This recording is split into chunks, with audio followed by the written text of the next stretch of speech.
Okay, hey, you made it to week number two. Week number two is going to be on shame. Now, shame, this may be a challenging week for you because when we start talking about shame, we start talking about actions and things that have been done to us or things that we've done to others or things maybe that we've even done to ourselves that we're not proud of. But you may deal with a wide range of emotions when it comes to shame. Shame's unique in that shame is a part of every culture. The source of it is just a little bit different. So, for instance, in Eastern culture, shame is deeply connected to communal effect, how I shame my name or shame or how or bring honor to my name or how I shamed my community or brought dishonor to my community. Where in the United States, in the Western culture, it's the shame tends to be much more deeply personal. It's something that we keep inside and we try to hide at all costs because we're really afraid if people see us and see the mistakes that we made or seeing things that are done to us, then we are going to be rejected, and that's one of the fears of shame.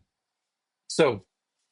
Um, There is I really highly recommend you to watch the sermon if you haven't watched the sermon for this past Sunday, because we try to break down shame a little bit, but even dig into what Jesus did for us to remove shame, because it's not something that people in your group have to live with. So, what I want to encourage you to do today is be a little bit more sensitive.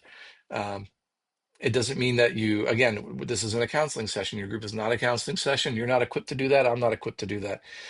You are there to bring support, prayer, encouragement, and love to those people in that group. So it gives them a chance to talk.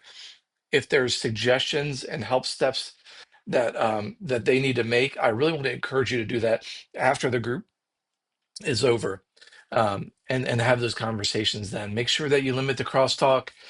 People wanting to jump in and help each other. Encouragement is one thing. Having someone try to fix a problem that's been traumatic for the last 15 years with a 30-second cliche conversation isn't going to help anybody. So make sure you curtail that a little bit and just say, hey, today we're going to talk about shame. I want you to feel open to discuss as much as you want or hold as much as you want. But I do want you to encourage you to talk to somebody about it, and here in this group is a great place to start.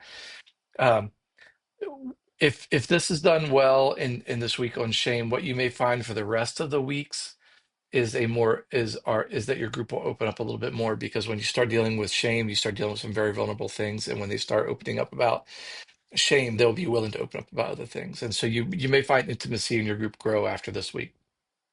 But hey, you've got this. You're going to do a great job. I'm so excited for the healing that's going to come through this, and at least start to come through this group.